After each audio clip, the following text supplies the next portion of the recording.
మన ప్రభు రక్షకుడైనటువంటి యేసుక్రీస్తు నామములో మీ అందరికీ శుభములను తెలియజేస్తూ ఉన్నాను. పరిశుద్ధాత్మ పండుగ, పెంతెకొస్తు పండుగ మహోత్సవం శుభ సందర్భంలో పరిశుద్ధాత్మ చేసేటువంటి కార్యాల గురించి ఈరోజు మనము ధ్యానిస్తాం. మొదటిగా మనం చూసినట్లయితే అపోస్తల కార్యాలు 1వ అధ్యాయము 8వ వచనంలో పరిశుద్ధాత్మ మీపైకి వచ్చినప్పుడు మీరు శక్తిని పొందుదురు. మొదటగా మనం పరిశుద్ధాత్మ శక్తితో, అభిషేకముతో మనము నింపబడతాము. పరిశుద్ధాత్మ మనలోకి వచ్చినప్పుడు శక్తి అనేది మనకు వస్తుంది. రెండవదిగా మనం చూస్తే అపోస్తల కార్యాలు 2వ అధ్యాయము 6వ వచనంలో చూసినట్లయితే పరిశుద్ధాత్మ మన మీదకి వచ్చినప్పుడు ఐక్యత అనేది వస్తుంది.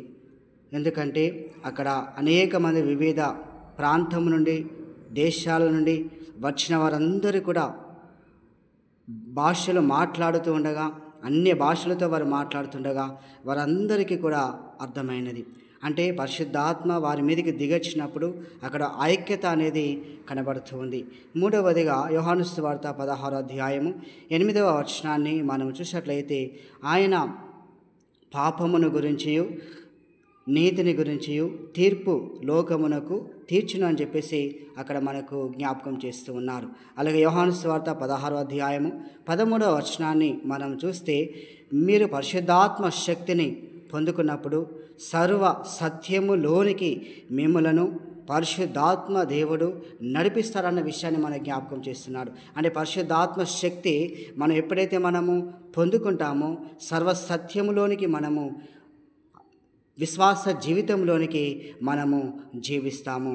ఇక 5వది మనం చూస్తే యోహాను సువార్త 14వ అధ్యాయము 26వ వచనంలో చూసినట్లయితే సమస్త విషయాలు బోధిస్తాడు పరిశుద్ధాత్మ దేవుడు. పరిశుద్ధాత్మ దేవుడు ఒక బోధకుడుగా, ఒక టీచర్గా ఉండి మనకు అనేక విషయాలు మనకు బోధిస్తాడు. నేను అనేక విషయాలు చెప్పవలసి ఉన్నవి, కానీ నేను ఇప్పుడు చెప్పలేను. అయితే పరిశుద్ధాత్మ దేవుడు వచ్చినప్పుడు మీకు సమస్తాన్ని కూడా బయలుపరుస్తాడు, బోధిస్తారన్న విషయాన్ని యేసు ప్రభువు యొక్క మాటలు పలికి ఉన్నారు. కనుక మనము కూడా ఎన్నో విషయాలు చెప్పాలి అని మనం అనుకుంటాం, కానీ ఆ అన్ని విషయాలు మనము చెప్పలేం. అయితే పరిశుద్ధాత్మ దేవుడే ఏవైతే మనం చెప్పలేకున్నామో అవన్నీ కూడా చెప్తూనే ఉంటాడు పరిశుద్ధాత్మ దేవుడు. ఒక టీచర్స్ ఒక స్టూడెంట్కి ఏ విధంగానైతే క్లాసులో అనేక విషయాలు వారు చెప్తూ ఉంటారో, బోధిస్తూ ఉంటారో, ఒకవేళ వాళ్ళు టీచర్ చెప్పినవన్నీ కూడా మర్చిపోయినా కూడా తిరిగి వారికి మళ్ళీ ఏ విధంగానైతే వారికి ఆ టీచర్స్ అన్ని డైరీలో వ్రాసి ఉంచుతారు.